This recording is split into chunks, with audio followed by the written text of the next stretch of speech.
Bom dia, mais uma manhã com Deus, priorizando a palavra de Deus. E nesta manhã do dia 8/4, nós vamos meditar de 2 Reis, do capítulo 4 ao capítulo 6. E que a paz do Senhor encha o teu coração nesta manhã. Vamos falar de um dos milagres, mais conhecidos do profeta Eliseu. O profeta Eliseu aqui, ele aumenta o azeite da viúva. Talvez esse seja o título desta leitura aí na sua Bíblia. Certa mulher, das mulheres dos discípulos dos profetas, clamou a Eliseu dizendo: meu marido, teu servo, morreu, e tu sabes que ele temia o Senhor. E é chegado o credor para levar os meus 2 filhos para lhe serem escravos. Então, a cultura antigamente, se pagava a dívida com a escravatura, ou seja, às vezes da pessoa, dos filhos, Então, isso era comum naquela época. E aqui nós podemos ver que essa mulher perdeu o marido e agora estava em vias de perder os seus 2 filhos para os credores, Então, o que eu acho interessante logo no início aqui é que ela fala: tu sabes que ele temia ao Senhor, Então, essa mulher, ela conhecia o marido que tinha a fé, ela dá testemunho do próprio marido, E aí ele diz, Eliseu lhe perguntou: o que hei de fazer? Me diga o que tens em casa. E ela respondeu: tua serva não tem nada em casa senão uma botija de azeite. Então ela traz para Eliseu a realidade da vida dela, não é? Então ele disse: vai, pede emprestado vasilhas a todos os teus vizinhos, vasilhas vazias e não poucas. Então entra, fecha a porta sobre ti, sobre os teus filhos, e deita o teu azeite em todas aquelas vasilhas, e põe à parte a que estiver cheia. Partiu, pois, dele, fechou a porta sobre si, sobre os seus filhos, e este ia-lhe chegando a vasilha, e ela ia enchendo. Cheia as vasilhas, disse ela a um dos filhos: chega-me aqui mais uma vasilha. Mas ele respondeu: não há mais vasilha nenhuma. E o azeite parou. Então foi ela e fez saber ao homem de Deus, que disse: vai, vende o azeite, paga a tua dívida, tu e os teus filhos vivei do resto. Esta história nos traz tantos ensinos sobre a postura dessa mulher em meio às adversidades. Imagino só quando ela encheu a primeira, a segunda vasilha, o coração dela, o coração dos filhos, como que ficou aquele ambiente daquela casa, não é? E mesmo depois de todas as vasilhas cheias, ela não saiu fazendo o que ela bem entendia. Ela volta ao homem de Deus e pergunta a ele: pronto, fiz o que você mandou, e agora? Talvez seja o óbvio, mas ela voltou porque ela não queria dar um passo errado. Ela queria fazer exatamente aquilo que Deus queria que ela fizesse. Essa mulher tem muitos ensinos para a nossa vida, para a nossa família.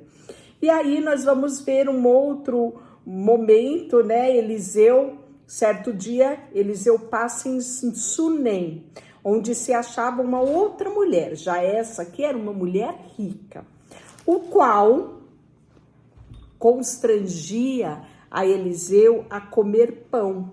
Daí, todas as vezes que ele passava por essa cidade, ele entrava na casa desta mulher para comer pão. E aí ela fala ao seu marido: vejo que este sempre passa por nós e ele é um santo homem de Deus. Vamos fazer lá em cima um pequeno quarto, uma obra de pedreiro, para que coloquemos nele uma cama, uma mesa, uma cadeira, um candeeiro. Assim, quando ele vier à nossa casa, ele pode ficar hospedado neste quarto. E um dia, vindo ele ali, retirou-se para o quarto e se deitou. Então disse ao moço Geazi, né? Então aqui já é a fala de Eliseu para com o seu ajudante, né? O seu moço que se chamava Geazi. Chama esta sulamita. E chamando, ela se pôs diante do profeta. E ele dissera ao seu moço, dize-lhe, eis que tu nos tem tratado com muita abnegação. O que há de se fazer por ti? Haverá alguma coisa que eu fale ao teu favor ao rei ou ao comandante do exército? E ela respondeu, habito no meio do meu povo. Ou seja, né, eu não tenho falta de nada. Então disse o profeta, o que se há de fazer por ela? Então Geazi respondeu, ora, ela não tem filhos e o marido dela já é velho. Então disse Eliseu, chama. E ele chamou ela e ela se pôs à porta. E disse o profeta, por este tempo, daqui a 1 ano, abraçarás um filho. E ela disse, não, meu senhor, homem de Deus, não mintas a tua serva. Concebeu a mulher e deu à luz a um filho no tempo determinado, quando fez 1 ano, segundo o que Eliseu lhe dissera. Então, imagina a alegria desta família tendo uma criança, e era um menino, né? E o menino, certo dia, né, já grandinho, saiu com o seu pai e os segadores, né? Era a época da cega, a época da colheita aqui. E disse o seu pai que estava com dor de cabeça, né? Então, o pai ordenou a um dos empregados que levasse o menino para sua mãe. E ele tomou e levou a sua mãe, sobre cujos joelhos ficou sentado até o meio-dia. E o menino morreu. Subiu ela, deitou ele na cama. Sabe qual cama? A cama do homem de Deus. Fechou a porta e saiu. Chamou o seu marido e lhe disse, manda-me um dos moços com um jumento para que eu corra ao homem de Deus e volte. E perguntou ele, vai hoje? Não é dia de festa ou dia de lua nova, nem sábado? E ela disse, não faz mal.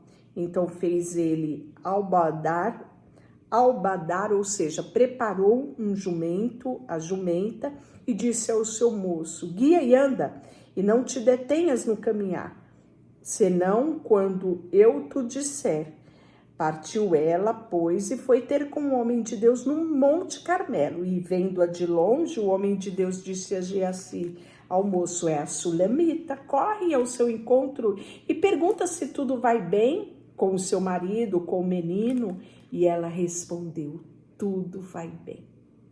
Chegando ela, pois, ao homem de Deus no Monte Carmelo, abraçou-lhe aos pés.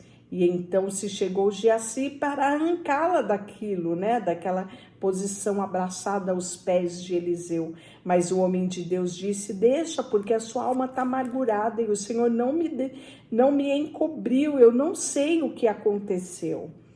E disse ela, pedi ao meu Senhor algum filho, não disse eu, não me enganes. E disse o profeta a Geazi, cinge o teu lombo, toma o teu bordão, o meu bordão e que vá contigo, e se encontrares alguém não saude, se alguém te saudar não responda, põe o meu bordão sobre o rosto do menino. Então disse a mãe do menino, tão certo como vive o Senhor e vive a tua alma, que não te deixarei. Então ele se levantou e a seguiu. E Geazi vai na frente, né? Passou adiante de todos e aí faz o que Eliseu mandou e volta, né? E aí ele dá a notícia a Geazi que o menino não havia despertado. Tendo o profeta chegado em casa, eis que o menino estava morto sobre a cama. Então ele fechou a porta sobre ele e ambos e orou a Deus. Subiu à cama, deitou sobre o menino, pondo boca sobre boca dele, seus olhos sobre os olhos dele, as suas mãos sobre as mãos dele. se estendeu sobre ele e a carne do menino se aqueceu. Então ele se levantou, andou pelo quarto, uma vez de lá para cá e tornou a fazer a mesma coisa. Subiu, se estendeu sobre o menino e este expirou 7 vezes e abriu os olhos. Então chamou Geazi e disse, chama a sunamita, e ele a chamou. Apresentando ela ao profeta, esse lhe disse, toma o teu filho. Ela entrou, lançou-se aos pés dele, prostrou-se em terra, tomou o seu filho e saiu. Que coisa linda, gente, como nós aprendemos com esse profeta, não é? Como aprendemos com o profeta Elias e agora com o profeta Eliseu. A postura dele, mas também a postura dessa mulher. Ela não faz escândalo, ela não se apavora, ela não se deixa abater, mas ela vai diretamente em quem pode auxiliá-la. Até mesmo para o marido, ela não faz alarde para o marido dela. Vai tudo bem? Vai tudo bem. Né? E nós aprendemos muito com o controle emocional que essa mulher teve diante dessas circunstâncias. E aí nós vamos ter também um outro episódio onde lá em Gigal havia fome naquela terra e os discípulos dos profetas, né, disse a um dos moços, põe a panela grande ao lume e faz um cozinhado para os discípulos dos profetas. Então saiu um dos moços ao campo para apanhar ervas e achou uma trepadeira silvestre, colhendo dela, encheu a capa de colossítidas e voltou. Cortou esta em pedaços e colocou na panela, visto que não conhecia aquela erva. Depois deram de comer aos homens, enquanto comia do cozinhado, exclamaram, morte na panela, ó homem de Deus! E eles não puderam comer. Então disse Elias, trazei a farinha. Ele deitou na panela e disse, tira de comer para o povo, e já não havia mal nenhum na panela. Eita, que cozido bom ficou aqui, não é? Pois é. E veio também um homem de Baal Salisa e trouxe ao homem de Deus 20 pães, ele trouxe os pães das primícias, era 20 pães de cevada. Espigas verdes do seu alforje, disse Eliseu, dá ao povo para que coma. Porém, seu servo lhe disse, como hei de pôr isto diante de 100 homens? Ele tornou a dizer, dai ao povo para que coma, porque assim diz o Senhor, comerão e sobejará. Sabe o que quer dizer isso? Olha, eles comerão e sobrará, né? Se fartarão e ainda haverá comida de sobra. Olha só, né? Então, lhe pôs diante comer e ainda sobrou, conforme a palavra do Senhor. Então, se você pensava que multiplicação de pães era somente no ministério de Jesus, aqui está. Multiplicação de pães também no ministério de Eliseu. E aí vai chegar também uma das histórias que mais é conhecida, que é a história de Naamã, que ele é curado de lepra, né? Falamos bastante sobre lepra lá no início do Pentateuco, então você já sabe o que é a lepra, né? E aí Naamã era comandante do exército, rei da Síria, e era um grande homem, um grande comandante de respeito, né? De muito conceito, porém ele era leproso. E saíram as tropas da Síria e da terra de Israel e vão levar cativo uma menina que ficou a serviço da esposa de Naamã. E aí ela diz, né, a senhora dela, a esposa de Naamã, tomara que meu senhor estivesse diante do profeta que está em Samaria, ele o restauraria da lepra. Olha o que essa menininha fala, né? Que coisa espetacular, ela dá, né, notícia a essa mulher que havia solução sim para Naamã. Olha só. E aí foi Naamã né, e diz isso ao seu senhor, né, que havia uma jovem da terra de Israel e que dissera, né, que havia sim uma esperança para ele. E aí eles vão enviar carta ao rei de Israel, e ele vai levar consigo 10 talentos de prata, 6.000 ciclos de ouro e 10 vestes festivais, né? E aí o rei de Israel, quando recebe essa carta, ele fica desnorteado. E aí ele diz, acaso sou eu Deus para tirar vida ou dá-la? Para que envie para mim um homem para curá-lo de lepra? Olha, eu acho que isso é pretexto do rei da Síria para nós rompermos em guerra, né? E aí, quando Eliseu ouve isso, né, do rei de Israel, que ele tinha rasgado as suas vestes, ele manda dizer ao rei, por que rasgaste as tuas vestes? Deixa ouvir a mim, que saberá que há Deus em Israel.